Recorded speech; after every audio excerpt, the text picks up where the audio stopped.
Courts کا نام دے دیا جاتا ہے، یا پھر انہیں کہا جاتا ہے کہ یہ جنرل فیض کی باقیات ہیں، یا کسی کی شکل پر میں تو حیران رہ گیا کہ رائے صاحب اس ملک کے اندر اب شکلیں دیکھ کر انصاف ہوگا، شکلیں دیکھ کر آپ کسی کو چیف جسٹس مانیں گے،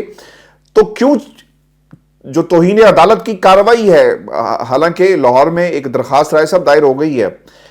کیا کہیں گے رائے صاحب؟ مریم نواز بکھلا گئی ہیں، اپنی شکست انہیں لکھی ہوئی نظر آ رہی ہے، اس لیے انہوں نے پاکستان کی اعلیٰ عدلیہ کے 2 ججز پر حملے کیے اور فیصلے پر اثر انداز ہونے کی کوشش کی تاکہ فیصلہ ان کی مرضی کا آئے اور فیصلہ میرٹ پر نہ آ سکے۔ آج آئین کے ساتھ رہیں، یہ اپنے ہاؤس آف شریف کے ساتھ کھڑی ہیں۔ ہاشمی صاحب، ایک تو مریم نواز نے اصل میں جناب باجوہ کا ایک بڑا راز کھول دیا۔ یہ جو غلطی سے الفاظ انہوں نے ادا کیے، اپنی جانب سے انہوں نے کوشش کی کہ ان الفاظ سے وہ اپنے لیے سیاسی فائدہ اٹھائیں، لیکن الٹا انہوں نے جناب باجوہ اور میاں نواز شریف، جناب باجوہ اور پورے شریف خاندان کے درمیان جو ڈیل تھی اس کا راز کھول کے رکھ دیا۔ اب وہ کہتی ہیں کہ الیکشن تب ہوگا جب میاں نواز شریف کے کیسز ختم ہوں گے، جب میاں نواز شریف کی نااہلی ختم ہوگی، جب میاں نواز شریف کو پاکستان واپس آنے دیا جائے گا۔ میں نے اسی پلیٹ فارم پر بتایا تھا کہ یہ جو ڈیل تھی یہ آلموسٹ ڈن تھی، لیکن 2-3 جج صاحبان ایسے ہیں جو کہ مینج نہیں ہو رہے تھے، جو یہ گارنٹی نہیں کر رہے تھے، جو یہ ضمانت نہیں دے رہے تھے کہ نواز شریف اگر واپس آئیں گے تو ان کو جیل نہیں جانا پڑے گا اور ان کو فوری طور پر ضمانت مل جائے گی یا ان کی نااہلی ختم ہو جائے گی۔ ایک تو مریم نواز نے چیف جسٹس کا روپ دھارا، اس کے بعد وہ خود ہی آرمی چیف بن گئیں، اس کے بعد وہ خود ہی چیف الیکشن کمشنر بن گئیں، اور اب انہوں نے سسیلین مافیا کی طرح اور گاڈ فادر کی طرح یہ الفاظ بولے کہ الیکشن ہم ہونے نہیں دیں گے اس وقت تک جب تک نواز شریف کے کیسز ختم نہ ہو۔ یعنی کل یہ بھی آرڈر جاری کر سکتے ہیں یہ سسیلین مافیا بن کر کہ جب تک تمام جیلوں سے تمام مجرموں کو آزاد نہیں کر دیا جاتا اس وقت تک ہم الیکشن نہیں ہونے دیں گے، یا اس وقت تک ہم سپریم کورٹ کے جو جج صاحبان ہیں ان پر حملے کرتے رہیں گے۔ ایک تو مریم نواز نے یہ جسٹیفائی کر دیا کہ سپریم کورٹ نے انہیں سسیلین مافیا اور گاڈ فادر کیوں کہا تھا۔ ہاشمی صاحب، جسٹس اعجاز الحسن کے متعلق مریم نواز یہ الفاظ استعمال کرتی ہیں کہ اس کی شکل دیکھو، یہ چیف جسٹس بننے کے سپنے دیکھ رہا ہے۔ حد ہے سراج صاحب، یہ تو لمٹ ہے، کم از کم ہمیں تو اس کو کنڈیم بھی کرنا چاہیے اور اس پہ تو عدالتوں کو حرکت پہ آنا چاہیے۔ بالکل، اس کا نوٹس تو ہونا چاہیے۔ مریم نواز یہ کہہ رہی ہیں کہ اس کی شکل دیکھو۔ اچھا، ایسا بھی نہیں ہے کہ پاکستان کے اندر چیف جسٹس کا تقرر کوئی پرائم منسٹر کے پاس سمری جاتی ہو، یا ایسا بھی نہیں ہے کہ جسٹس اعجاز الحسن کوئی عدالت میں یا سپریم کورٹ میں کوئی منشی ہو تو آؤٹ آف وے جا کر ان کو کوئی چیف جسٹس لگایا جا رہا ہو۔ چیف جسٹس بننے کے لیے ایک سینیورٹی کا جو اصول ہے وہ طے ہو چکا ہے، یعنی پہلے سے طے ہو چکا ہے سینیورٹی کا اصول، اور پھر ہر کسی کی جو مدت ملازمت ہے بطور چیف جسٹس، وہ جو پورا آپ کا ٹینیور ہے وہ بھی طے ہو چکا ہے۔ جیسے جسٹس بندیال نے اس سال ریٹائر ہونا ہے، اس کے بعد جسٹس فائز عیسیٰ نے چیف جسٹس بننا ہے، اور پھر جسٹس اعجاز الحسن نے چیف جسٹس بننا ہے۔ اس میں ایسا نہیں ہے کہ کوئی سمری جائے گی تو تب جسٹس فائز عیسیٰ چیف جسٹس بنیں گے، کوئی سمری جائے گی اور پھر اگر جسٹس اعجاز الحسن کو منتخب کیا گیا تو تب وہ چیف جسٹس بنیں گے۔ یہ سینیورٹی کا جو اصول طے ہو گیا ہے، جس کے ساتھ ٹینیور بھی طے ہو گیا ہے، اس اصول کے تحت جسٹس اعجاز الحسن نے چیف جسٹس بننا ہے۔ اب ایک ایسی شخصیت اور ایک ایسے جج جنہوں نے چیف جسٹس بننا ہے، مریم نواز کی آپ جرت دیکھیں، یعنی وہ مریم نواز جن کو سپریم کورٹ نے اعلیٰ ترین عدالت نے ایویڈنس کی بنیاد پر ایک جعلساز خاتون کہا تھا۔ یہ کہا تھا کہ یہ ایک فراڈ خاتون ہے جنہوں نے جعلی قطری خط اور جعلی ٹرسٹ ڈیڈ جو ہے وہ سپریم کورٹ میں جمع کرائی تھی۔ سپریم کورٹ سے انہوں نے دھوکہ دہی کی کوشش کی، تو سپریم کورٹ سے جعلساز قرار دی گئی جو خاتون ہے وہ سپریم کورٹ کے جج صاحبان پر اس طرح سے حملہ آور ہیں کہ جو آپ کے آنے والے چیف جسٹس ہیں ان کی تصویریں چلا کر یہ کہہ رہی ہیں کہ اس کی شکل دیکھیں، یہ چیف جسٹس بننے کے سپنے دیکھ رہا ہے۔ جسٹس مظاہر نقوی کے متعلق یہ کہہ رہی ہیں کہ یہ شخص دیکھیں یہ کرپٹ ہے. یعنی آپ اندازہ کر لیں کہ مریم نواز کے جو والد گرامی ہیں نواز شریف، ان کو عدالتوں نے جب وہ اپنا منی ٹریل نہیں دے سکے تو اس کی وجہ سے ان کو سزائیں ہوئیں، ان کے خلاف ریفرنسز چلے، اور کتنی ڈھٹائی کے ساتھ یہ ڈرامہ کرتا ہے پورا شریف خاندان. آپ کو یاد ہوگا کہ پہلے حسن نواز یہ کہتے تھے کہ یہ لندن والے جو ہمارے فلیٹس ہیں یہ رینٹل فلیٹس ہیں، ان کا ماہانہ، ان کا سہمائی کرایہ پاکستان سے آتا ہے، جو انہوں نے بی بی سی کو ایک انٹرویو دیا تھا. اس کے بعد جب یہ پیناما سکینڈل سامنے آیا تو ایک لانچ قسم کا انٹرویو پھر حسین نواز کا لانچ کیا گیا، جس میں پھر ان کو تسلیم کرنا پڑا کہ یہ جو فلیٹس ہیں ہمارے ہیں. تو مریم نواز کو وہ یاد نہیں ہے اپنی جعلی ٹرسٹ ڈیڈ، اور وہ بھی بات کہ میری لندن تو کیا پاکستان میں کوئی جائیداد نہیں ہے. کوئی سیاسی لحاظ سے شرم ہے شریف خاندان میں کہ کس طریقے سے پورا جو خاندان ہے، شہباز شریف کے اوپر 16 ارب روپے کی منی لانڈرنگ اور فرد جرم عائد ہونے والی تھی، تو وہ خاندان جسٹس مظاہر نقوی کو کہہ رہا ہے کہ یہ جج کرپٹ ہے. یعنی ایک ایسا خاندان جس کا بال بال کرپشن میں لتھڑا ہوا ہے، جس کو سپیریئر کورٹ نے مجرم، اشتہاری، پیشہ ور مجرم، مفرور قرار دیا، وہ سپریم کورٹ کے ایک جج کے متعلق یہ کہہ رہے ہیں جلسوں میں کہ یہ ایک کرپٹ جج ہے. اب ہاشمی صاحب یہ رائے صاحب جی، ایک سوال، آپ کو لگتا ہے کہ یہ ترازو جو بیلنس کرنے کی بات کی جا رہی ہے، یہ ترازو بیلنس ہوں گے؟ اور دوسرا کیا ہو سکتا ہے اگر فیصلہ جس طرح جو وائبز ہیں سپریم کورٹ آف پاکستان، جو ریمارکس آ رہے ہیں، نہ مانا جائے گا، اداروں کو انوالو ہونا پڑے گا، بیوروکریسی کو بلا کر کہیں گے، یا مریم نواز کو شٹ اپ کال دی جائے گی، سیاسی جماعتوں کو شٹ اپ کال دی جائے گی، اور جنہوں نے الیکشن کروانا ہے انہیں کہا جائے گا کہ بندے کے پتر کی طرح آپ نے الیکشن کروانا ہے اور آئین کو مت پامال کریں؟ کیا ہوگا؟ چیف جسٹس کے خلاف یہ ہیش ٹیگ اور اس ہیش ٹیگ کے ساتھ ٹرینڈ چلوایا مریم نواز نے کہ یہ شیطانی ٹولہ ہے. ہاشمی صاحب، اگر اب بھی مریم نواز کے خلاف ایکشن نہیں ہوتا، اگر اب بھی ایکشن نہیں ہوتا تو اس کا مطلب یہ ہے کہ آفیشلی پاکستان کو ایک ناکام ریاست، ایک فیلڈ سٹیٹ قرار دینا چاہیے. آفیشلی یہ کہنا چاہیے کہ پاکستان کو ہم نے سسیلین مافیا اور گاڈ فادر کے ہاتھوں فروخت کر دیا ہے. اب پاکستان کا جو ٹھیکہ ہے وہ سسیلین مافیا کے پاس ہے. 22 کروڑ لوگوں کو ہم نے اس سسیلین مافیا کے رحم و کرم پر چھوڑ دیا ہے. عدالتوں کو سسیلین مافیا کے تابع بنا دیا ہے، اور عدالتیں، chief justice of Pakistan, Lahore high court کے چیف جسٹس، پاکستان کے تمام اداروں کے سربراہان، یہ تمام جو لوگ ہیں، تمام ادارے اس سسیلین مافیا کے تابع ہیں، اور جو کچھ سسیلین مافیا چاہے گا وہی سب کچھ ہوگا. جس طرح سے ہاشمی صاحب یہ ہم دیکھتے ہیں کہ بیگار کیمپوں میں جس طرح وہاں پر یہ بھٹا مالکان یا بیگار کیمپوں کے جو مالکان ہیں وہ لوگوں کو جس طرح سے ٹریٹ کر رہے ہوتے ہیں، اس طرح سے یہ عدالتوں کو اور پاکستان کے عوام کو ٹریٹ کر رہے ہیں. آپ اندازہ کریں کہ اگر تو مریم نواز ایک ایسی ان کا صاف ستھرا کریئر ہو، سیاسی کریئر ہو، اس وقت اگر وہ اس قسم کے الزامات لگائیں تب بھی جسٹیفائیڈ نہیں ہے، لیکن تب بھی آپ کہیں کہ چلے مریم نواز کی جانب سے یہ بڑی سخت الفاظ میں تنقید کی گئی ہے. ایک ایسی مریم نواز ہیں، وہ ایک ایسی خاتون ہیں جو کہ عدالتوں سے مجرم قرار پائیں، سزا یافتہ قرار پائیں، لیکن ان کو یہ جرت کون دے رہا ہے؟ کون ان کو بتا رہا ہے کہ آپ سپریم کورٹ کے جج صاحبان پر حملہ آور ہو جائیں اور ہم آپ کو کچھ نہیں ہونے دیں گے؟ تو یہ ایک بہت بڑا سوال ہے. اس کے اوپر چیف جسٹس صاحب اگر آج کے دن میں ایکشن نہیں لیتے،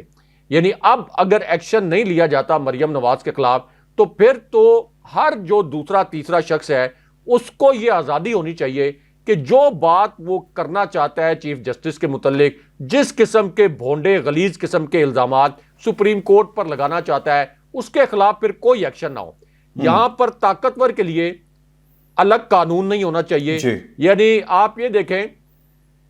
کہ مریم نواز کے لیے ایک الگ قانون ہے. ایک عام شخص الیکشن کمیشن کے متعلق یا کسی بھی ادارے کے متعلق کوئی بات کہہ دے، کوئی ٹویٹ کر دے، اس کو اغوا کر لیا جاتا ہے، اس پر تشدد کیا جاتا ہے، اس کو برہنہ کیا جاتا ہے. تو مریم نواز کے خلاف آخر کب تک ہاشمی صاحب ایکشن نہیں ہوگا؟ اصل میں تو یہ بتائیں آفیشلی، یا پھر ڈکلیئر کریں، آفیشلی ایک ہینڈ آؤٹ جاری کر دیں کہ نہیں مریم نواز کے سامنے ہم بے بس ہیں اور مریم نواز ہمیں جس طرح کے مرضی ہم پر الزامات لگاتی رہیں، ہم مریم نواز کے خلاف کوئی ایکشن نہیں کر سکتے۔ اچھا، آپ نے رائے صاحب ایک بات نوٹ کی ہے کہ اگر کوئی یہ سمجھتا ہے کہ اس سے ان کو فائدہ ہو رہا ہے، مجھے تو لگ رہا ہے کہ نقصان ہو رہا ہے، یہ ایکسپوز ہو رہے ہیں۔ ضمنی انتخاب میں عوام کی عدالت کا فیصلہ ان کے خلاف آ گیا۔ پاکستان میں جو لندن پلان بنایا گیا کہ ججوں کو کس طرح آپ نے ان کے خلاف گھیرا تنگ کرنا ہے، یہ بھی مکمل طور پر ایکسپوز ہو گیا کہ کون سے ججز ہیں جن کے خلاف ایک کمپین چلائی جائے گی۔ پاکستان مسلم لیگ نون مکمل طور پر اس وقت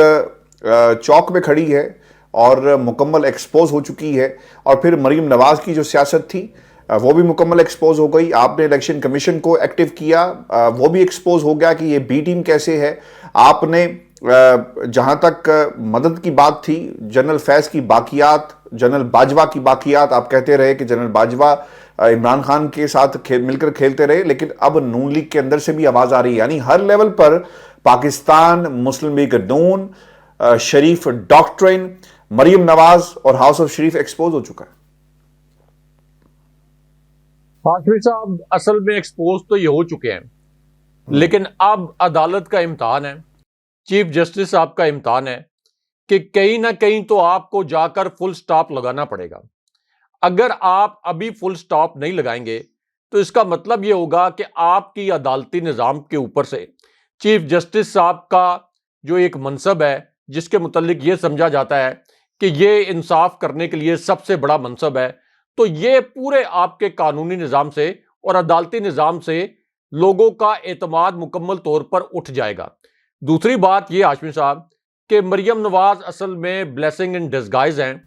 عمران خان صاحب کے لیے اور تحریک انصاف کے لیے۔ یہ جب بھی بولتی ہیں اصل میں اپنی پارٹی کو بے نقاب کرتی ہیں، اپنی پارٹی کے لیے مشکلات کھڑی کرتی ہیں، شریف خاندان کو خود ہی ایکسپوز کرتی رہتی ہیں، اور اب تو انہوں نے جناب باجوہ کو بھی ایکسپوز کر دیا جب انہوں نے یہ کہا کہ میاں نواز شریف کے آنے کے بعد ہی الیکشن ہوگا اور ان کے کیسز ختم ہونے کے بعد ہی الیکشن ہوگا۔ تو مریم نواز جس طرح سے کسی ایکٹر کی اوپر نیچے 20-25 فلمیں فلاپ ہو جائیں، تو جس قسم کی آپ یہ کہہ لیں کہ ڈیسپریشن ہوتی ہے، اس قسم کی ڈیسپریشن میں اس وقت مریم نواز جو ہیں اس حالت میں اس وقت موجود ہیں۔ چاہیے ان کو یہ کہ وہ تھوڑا ریسٹ کریں، 10-15 دن تھوڑا ذہنی سکون حاصل کریں، ورنہ جس قسم کے حالات مریم نواز کے چل رہے ہیں تو یہ تو ایسا نہ ہو کہ ان کے ذہنی توازن کے ساتھ کچھ ہو جائے، کیونکہ یہ جو جام پور الیکشن، راجن پور الیکشن کے جو رزلٹس آئے ہیں، اس سے لگتا ہے کہ ان کو بڑا شدید قسم کا صدمہ پہنچا ہے۔ اسی وجہ سے اب انہوں نے چیف جسٹس بن کر یہ فیصلہ صادر کر دیا کہ میں الیکشن نہیں ہونے دوں گی، کیونکہ میں اس ملک کی وزیر اعظم ہوں، میں اس ملک کی چیف الیکشن کمشنر ہوں، میں ہی آرمی چیف ہوں، میں ہی 22 کروڑ لوگوں کے اوپر وائسرائے کے طور پر مسلط ہوئی ہوں۔ اجرائے صاحب، جو چیف جسٹس آف پاکستان کی جو ریمارکس ہے بڑے امپورٹنٹ ہیں۔ پارلیمنٹ نے الیکشن ایکٹ میں صدر کو انتخابات کی تاریخ دینے کا اختیار دیا ہے، اور پھر وہ یہ بھی کہتے ہیں جو آج کاروائی ہوئی، جسٹس محمد علی مظہر جو ہیں، آئین کی کوئی ایسی شک نہیں جو انتخابات میں 90 دن سے زائد تاخیر کا جواز دے، چونکہ بار بار یہ کہا جا رہا تھا کہ جناب یہ اختیار میرا نہیں کسی اور کا ہے۔ اس پر جسٹس محمد علی مظہر کے ریمارکس آئے، الیکشن کی تاریخ آئے گی تو ہی فیصلہ ہوگا، اس وقت انتخابات ہو سکتے ہیں یا نہیں۔ پورا مہینہ اس بات پر ضائع کر دیا کہ گورنر نے مشاورت کا کہا ہے۔ اس کے بعد جسٹس جمال مندوخیل نے یہ سوال کیا ہے کہ اگر ملک کے پاس انتخابات کرانے کے پیسے نہ ہوں تو کیا ہوگا۔ بینچ کے ایک اور رکن، اچھا میرا نا ویسے اس پہ میری یہ آبزرویشن تھی، آپ نے 2-3 روز سے رائے صاحب دیکھا ہوگا کہ پی ایس ایل کی سیکیورٹی اور اخراجات کی بات جو ہے وہ کروڑوں میں کی جا رہی ہے۔ اگر ہم اس ملک کے اندر کرکٹ میچ کروا سکتے ہیں، یہ تو پھر ایک جو آپ کا جمہوریت کی بقا کے لیے پیسے تو آپ کو نکالنے پڑیں گے، اور شہباز شریف صاحب نے آگے بڑھ کر کہا کہ جناب میں آپ کی جو ہے مدد کروں گا۔ اچھا، اب جسٹس منصور یہ کہتے ہیں کہ میری رائے میں گورنر کی ثوابدید یہ ہے کہ فیصلے کرے اسمبلی تحلیل ہوگی یا نہیں ہوگی۔ بعض حالات پہ الیکشن کی تاریخ دینا گورنر اور بعض میں صدر کی ذمہ داری ہے۔ یہ جسٹس منیب ہیں جنہوں نے یہ ریمارکس دیے۔ پارلیمنٹ نے الیکشن ایکٹ میں صدر کو انتخابات کی تاریخ دینے کا اختیار دیا۔ چیف جسٹس آف پاکستان اور پھر الیکشن کمیشن کو کاغذات نامزدگی سمیت تمام مراحل کے لیے 52 دن درکار ہیں، یہ کہا گیا وکلا کی طرف سے۔ اور رائے صاحب، 4 ممبرز ہیں جنہوں نے خود کو الگ کر لیا تھا، اور پھر ان کے اختلافی نوٹ بھی جو ہیں وہ سامنے آئے، اور ان اختلافی نوٹ کے اندر باقاعدہ لکھا گیا کہ جس طرح جسٹس منصور علی شاہ ہیں وہ یہ کہتے ہیں کہ صدر مملکت کا خط ہائی کورٹ کے حکم کے متضاد ہے۔ ریمارکس دیے کہ صدر مملکت کا خط ہائی کورٹ کے حکم سے متضاد ہے، گورنر سے مشاورت کے بعد تاریخ دینے کا کہا، صدر مملکت نے الیکشن کمیشن کو تاریخ دینے کا کہا۔ اور پھر جسٹس محمد علی مظہر نے الیکشن کمیشن نے اپنے جواب میں خود لکھا کہ گورنر سے مشاورت آئین میں نہیں، اگر مشاورت نہیں ہوئی تو کمیشن پھر خود الیکشن کی تاریخ دے دیتا ہے۔ اچھا، اس میں جسٹس مندوخیل جو ہیں وہ یہ کہتے ہیں کہ صدر سے کسی نے رجوع کیا تھا کہ تاریخ دے، یا انہوں نے از خود ایسا کیا، جس پر وکیل جو علی ظفر ہیں وہ یہ کہتے ہیں کہ جواب دیا کہ ایک بنیادی حقوق کا معاملہ تھا، اس لیے صدر کو مداخلت کرنا پڑی، کسی نہ کسی نے تو تاریخ کا اعلان کرنا تھا۔ لیکن راجہ صاحب آپ کو یاد ہو ایک خط لکھا گیا تھا اور اس کا جواب نہیں آیا، اور الیکشن کمیشن نے کہا کہ جناب ابھی ہم آپ سے نہیں مل سکتے، یہ دعوت دی گئی، اور پھر دعوت جو ہے اسے مسترد کر دیا گیا، اگر آپ کو یاد ہو۔ تو راجہ صاحب یہ صورتحال ہے، اور اس میں جو ججز ہیں ان کا جو فریم آف مائنڈ ہے ریمارکسی شکل میں سامنے آ رہا ہے۔ لیکن راجہ صاحب ایسا لگتا ہے یہ ہے کہ انتخابات ہوں گے اور تاریخ باؤنڈ کیا جائے گا، کنسرنڈ پارٹیز کو پہلے تعین کیا جائے گا کہ یہ اختیار کس کا ہے آئین کی روح سے، جس کی تشریح کے لیے 3 سوالات اس وقت سپریم کورٹ آف پاکستان کے سامنے ہیں، اور ان کا جواب جب آ جائے گا تو یقیناً باؤنڈ کر دیا جائے گا رسپانسبلٹی فکس کرنے کے بعد۔ رائے صاحب کیسے دیکھتے ہیں اس کارروائی کو، اور خاص طور پر chief justice of Pakistan Umar Ata Bandial کے جو ریمارکس ہیں کہ یہ آئین اور جو آرٹیکل جس کا الیکشن ایکٹ کا وہ حوالہ دے رہے ہیں اس میں لکھا ہوا ہے کہ صدر ایسا کر سکتا ہے، کیونکہ سیاسی جماعتیں یہ کہتی تھی کہ بھائی ہم تو صدر کے خلاف جو ہے وہ آرٹیکل 6 کی کارروائی کا باقاعدہ آغاز کریں گے۔ اور اس میں یہ بھی نقطہ بڑا اہم ہے رائے صاحب، بعض لوگ یہ کہتے ہیں کہ اگر ہم ان اسمبلیوں کو دوبارہ جو تحلیل کی گئی دوبارہ ری انسٹیٹ کر دیتے ہیں، بحال کر دیتے ہیں، تو پھر یہ آرٹیکل 6 والا معاملہ بھی ختم ہو جائے گا، کیونکہ اگر سپریم کورٹ کا یہ فیصلہ آ گیا اور جس نے بھی رکاوٹ ڈالنے کی کوشش کی تو پھر رائے صاحب آرٹیکل 6 کی کارروائی سے تو کوئی نہیں بچے گا، کیونکہ آئین توڑا گیا اور آئین کی تشریح کی جا رہی ہے، اور سپریم کورٹ اگر کہہ دیتی ہے کہ آپ کی ذمہ داری ہے اور پھر بھی کوئی کچھ نہیں کرتا تو پھر رائے صاحب آرٹیکل 6 کی کارروائی آج نہیں ہوتی، کل ہو، پرسوں ہو، 1 سال بعد ہو، 2 سال بعد ہو، خاص طور پر چیف الیکشن کمشنر کو کوئی نہیں بچا سکے گا آرٹیکل 6 کی کارروائی سے۔ حافظ صاحب، اس سماعت کے 3 جو ریمارکس ہیں، 3 نکات ایسے ہیں جو فیصلہ کن ہیں۔ پی ڈی ایم تو اپنی جانب سے یہ سمجھ رہی تھی کہ جس طریقے سے ہم نے پریشرائز کر کے عدلیہ کو اور سپریم کورٹ کے جج صاحبان پر حملہ کر کے جو آصف علی زرداری کے ایک کارندے کو لانچ کیا گیا تھا، فاروق ایچ نائک کو، تو جس طریقے سے ہم نے یہ بینچ توڑوایا ہے اور 4 جج صاحبان الگ ہو گئے بینچ سے، تو ان کا خیال یہ تھا کہ اب تو ہر صورت میں ہمارے حق میں فیصلہ آئے گا۔ اول تو یہ بینچ ٹوٹنا نہیں چاہیے تھا، سپریم کورٹ آئین کی محافظ ہے اور آئین کی تشریح کرتی ہے، لیکن یہ بھی بڑی افسوسناک بات ہے کہ سسیلین مافیا کے پریشر میں آ کے، ان کے دباؤ میں آ کے اس قسم کا اقدام اٹھایا گیا۔ اب ہاشمی صاحب 3 جو فیصلہ کن اس سماعت کے نکات ہیں، اس میں آپ یہ دیکھیں کہ جسٹس منیب اختر یہ کہتے ہیں کہ پارلیمنٹ نے خود الیکشن ایکٹ میں صدر کو الیکشن کی تاریخ دینے کا اختیار دیا ہے۔ یہ اختیار کس نے دیا ہے؟ خود پارلیمنٹ نے، اور الیکشن ایکٹ کے تحت صدر کے پاس یہ اختیار ہے۔ اس کے بعد جسٹس منیب اختر یہ بھی کہتے ہیں کہ 1976 میں اس حوالے سے آئین خاموش تھا کہ الیکشن کی تاریخ کی ذمہ داری دینا اصل میں کس کا اختیار ہے، لیکن خود پھر اسمبلی نے ترمیم کی اور یہ بتایا کہ صدر اور گورنر دونوں کے پاس یہ اختیار ہے کہ وہ الیکشن کی تاریخ کا اعلان کر سکتے ہیں۔ اب ظاہر ہے کہ گورنر کی جانب سے جب الیکشن کی تاریخ کا اعلان نہیں کیا گیا تو پھر صدر کے پاس واضح طور پر بائی ڈیفالٹ یہ اختیار ہے کہ وہ الیکشن کی تاریخ کا اعلان کر دیں۔ جہاں تک الیکشن کمیشن کی مشاورت کا تعلق ہے تو صدر عارف الوی نے 2 مرتبہ الیکشن کمیشن کو یہ کہا کہ آپ اپنی ٹیم کے ساتھ ایوان صدر آئیں، میرے ساتھ مشاورت کریں، لیکن الیکشن کمیشن نے بڑی ڈھٹائی کے ساتھ چیف الیکشن کمشنر نے مریم نواز کی کٹ پتلی بن کر، ان کا غلام بن کر ایوان صدر میں جانے سے انکار کر دیا۔ اس کے بعد ہاشمی صاحب اسی عدالت کی سماعت میں یہ بھی کہا گیا کہ نوٹیفیکیشن کے مطابق 48 گھنٹے گزرنے کے بعد جو اسمبلی ہے یہ از خود تحلیل ہوئی ہے، اور گورنر کی یہ تو ثوابدید ہے کہ وہ کوئی سمری منظور کرے یا نہ کرے، یہاں تک تو اس کی ثوابدید ہے، لیکن کیا اسمبلی تحلیل نہیں ہوگی، اس پر گورنر کی کوئی ثوابدید نہیں ہے، کیونکہ گورنر اگر سمری واپس بھی کر دے تو تب بھی 48 گھنٹے کے اندر از خود اسمبلی تحلیل ہو جائے گی۔ یہ ایک پاکستان کے آئین کا حصہ ہے، یعنی اگر کوئی سمری وہ واپس کرنا چاہتے ہیں تو 48 گھنٹے کے اندر وہ سمری منظور ہو جائے گی اور 48 گھنٹے کے اندر اسمبلی از خود تحلیل ہو جائے گی۔ اب اس کے بعد آپ یہ دیکھیں کہ جسٹس محمد علی مظہر وہ کیا کہتے ہیں، بڑے واضح انداز میں انہوں نے کہا کہ آئین کے اندر کوئی ایک ایسی شک بتائیں، ہمارے نالج میں اضافہ کریں، اور انہوں نے کہا کہ آئین میں کوئی ایک شک بھی ایسی نہیں ہے جو یہ کہے کہ الیکشن میں 90 دن سے زائد تاخیر کا کوئی جواز موجود ہے۔ یعنی جسٹس محمد علی مظہر نے یہ ثابت کر دیا اور یہ واضح کر دیا کہ آئین کے اندر کوئی گنجائش نہیں ہے، کوئی آپ شک نہیں لا سکتے کہ جس کے تحت الیکشن میں 90 دن سے زائد تاخیر ہو۔ اس کے بعد جو آپ کے دوسرے بینچ کے رکن تھے جسٹس جمال مندوخیل، اب انہوں نے ایک عجیب و غریب قسم کا سوال اٹھایا کہ اگر ملک کے پاس الیکشن کروانے کے لیے پیسے نہیں ہیں تو پھر کیا ہوگا، کیا الیکشن ہوں گے یا نہیں ہوں گے، کیونکہ ظاہر ہے کہ فنڈز ہی نہیں ہیں۔ تو اس پر جسٹس منیب اختر نے سماعت کے دوران یہ جواب دیا اپنے بردر جج کو کہ یہ بڑی عجیب بات ہے اور بڑا تعجب ہے کہ ملک بھر میں کرکٹ کروانے کے حوالے سے، کرکٹ میچز کروانے کے حوالے سے تو فنڈز ہیں، یعنی پی ایس ایل کروانے کے لیے تو فنڈز ہیں، لیکن الیکشن جیسا قومی معاملہ جو ہے اس کے متعلق یہ کہا جائے کہ فنڈز نہیں ہیں، تو یہ تو ممکن نہیں ہے کہ اس بنیاد پر انتخابات نہ ہوں۔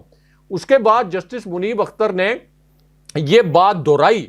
دوبارہ ان کو دہرانی پڑی سمجھانے کے لیے کہ گورنر اگر سمری منظور نہ بھی کرے تو اسمبلی از خود تحلیل ہو جاتی ہے، اور اصل میں وہ جسٹس منصور کو بھی یہ سمجھانے کی کوشش کر رہے تھے جو یہ پوچھ رہے تھے کہ کیا گورنر کا کام جو ہے وہ پارلیمانی جمہوریت میں صرف ایک ڈاک خانے تک محدود ہے۔ اچھا، اگر یہ مان لیا جائے کہ تمام اختیار گورنر کے پاس ہے تو پھر تو اس کا مطلب یہ ہے کہ صدر کے پاس بھی یہ اختیار ہے کہ پرائم منسٹر ان کو ایڈوائس نہ بھی بھیجیں تو صدر مملکت کسی ٹائم بھی قومی اسمبلی توڑ دیں، حالانکہ صدر ایسا نہیں کر سکتے جب تک پرائم منسٹر جو ہے وہ ایڈوائس نہ بھیجیں۔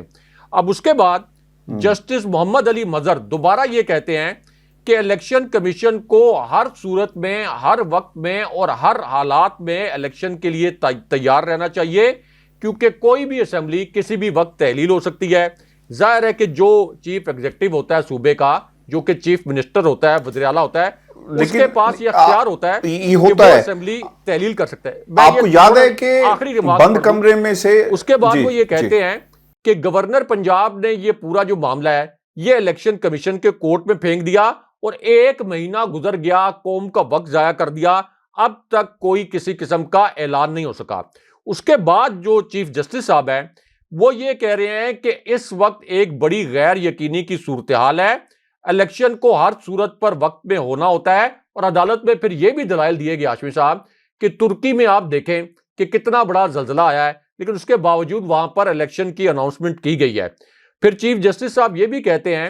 کہ یہ بڑا سیدھا سا کیس ہے، یہ ان کے الفاظ ہیں کہ 18 جنوری سے آن ورڈ گورنر جو ہیں وہ تاریخ الیکشن کی دینے میں ناکام ہیں، اور آئین کے تحت کسی بھی صورت الیکشن 90 دن سے آگے نہیں جا سکتے۔ اب ہاشمی صاحب یہ بڑی کلیئر کٹ جو ہے بات نظر آ رہی ہے، یعنی یہ جو بینچ ہے ان کے جو ریمارکس نظر آئے ہیں، ظاہر ہے کہ یہ 5 رکنی بینچ ہے اور چیف جسٹس کا بھی بینچ کے اندر ایک ہی ووٹ ہوتا ہے، یعنی جب کوئی فیصلہ آتا ہے۔ یہ نہیں ہے کہ چیف جسٹس کا جو اگر ایک ووٹ ہے تو وہ کوئی 2 ووٹ کاؤنٹ ہوگا صرف اس وجہ سے کہ وہ چیف جسٹس ہیں، لیکن واضح طور پر یہ نظر آ رہا ہے کہ چیف جسٹس صاحب اور جو باقی 2 فاضل جج صاحبان ہیں، کم سے کم 2، وہ واضح طور پر یہ کہہ رہے ہیں کہ کسی بھی صورت آپ 90 دن سے زائد الیکشن میں تاخیر نہیں کر سکتے، 90 دن کے اندر الیکشن کروانا چاہیے۔ اور جو باقی 2 جج صاحبان ہیں وہ بھی اس آئین کا یہ جو ایک آپ یہ کہہ لیں کہ ٹائم فریم دیا گیا ہے،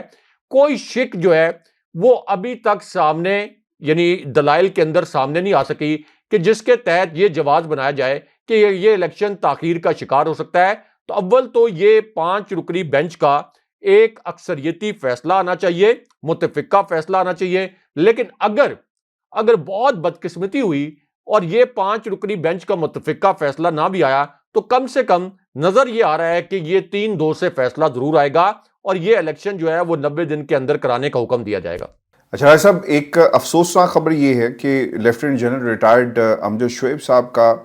اب تو جسمانی ریمانڈ بھی منظور ہوا اور پھر ان کے اوپر مقدمہ درج کر کے انہیں گرفتار کیا گیا اسلام آباد آپ کے شہر سے. اور جو ایف آئی آر درج کی گئی ہے اس کے متن کے مطابق یہ تو انہوں نے کسی ٹیلی ویژن چینل پر بیٹھ کر اداروں کے خلاف لوگوں کو اکسایا ہے. اچھا، اس میں کہا گیا کہ ایک ٹیلی ویژن پروگرام کا ذکر کرتے ہوئے کہ آپ وہاں پہ بطور تجزیہ کار مدعو کیا گیا آپ کو، اور دوران پروگرام ایک سوال کے تناظر میں جنرل ریٹائرڈ امجد شعیب نے کہا کہ اب آپ دیکھیں کہ جیل بھرو تحریک چلائی، دیکھنا یہ چاہیے کہ جو بھی آپ ایکشن کر رہے ہیں اس سے آپ جو رزلٹ حاصل کرنا چاہتے ہیں کیا وہ جیل بھرو تحریکیں پہلے بھی چلتی رہی مگر ان کو وہ جو اس کے موٹیوز تھے یا مقاصد تھے وہ حاصل نہیں ہو سکے. خیر، یہ ایک پوری رائے صاحب اس پہ ایف آئی آر جو کٹ گئی ہے، جسمانی ریمانڈ بھی منظور کر لیا گیا. آپ کی عمر 83 برس ہے اور 65 کی جنگ اور پھر 71 کی جنگ جو ہے وہ آپ، اور پھر آپ کی ایک اپنی پوزیشن بھی ہے، اس کے باوجود انہیں گرفتار کیا گیا ہے. رائے صاحب، اس کے علاوہ خان صاحب کا بھی ایک رد عمل اس کے اوپر آیا اور انہوں نے اپنے ٹویٹ پہ لکھا کہ سوشل میڈیا پر جو بیان جاری ہوا کہ گرفتاری کے شدید الفاظ میں ہم مذمت کرتے ہیں اور پاکستان میں فاشسٹ رجیم چینج کو بچانے کے لیے آزادی اور جمہوریت کو ہینڈلرز کے ذریعے تباہ کیا جا رہا ہے. ہر پاکستانی کے لیے یہی ٹھیک وقت ہے کہ وہ اپنی حقیقی آزادی کے لیے کھڑا ہو اور پاکستان کو گہری کھائی میں گرنے سے بچائے. یہ پاکستان کے اندر ہو رہا ہے، سوال آپ کر نہیں سکتے، سوال آپ پوچھ نہیں سکتے،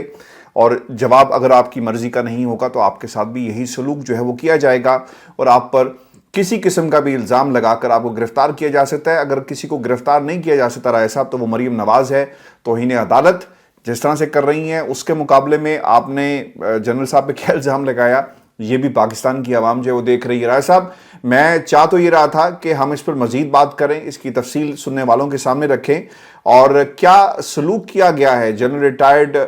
امجد شعیب صاحب کے ساتھ. لیکن وقت کی کمی ہے، انشاءاللہ اپنے اگلے پروگرام میں اس پر ہم تفصیل سے بات کریں گے اور آپ کو بتائیں گے وہ تمام جو کچھ ہوا جنرل صاحب کے ساتھ، اس کی اندرونی کہانی بھی آپ کے سامنے رکھیں گے. ویڈیو جی آج کا شو تھا ہمارا، اپنے کمنٹس بھیجیے گا، چینل کو ضرور سبسکرائب کریں. اجازت دیجیے، اللہ نگہبان. اللہ نگہبان.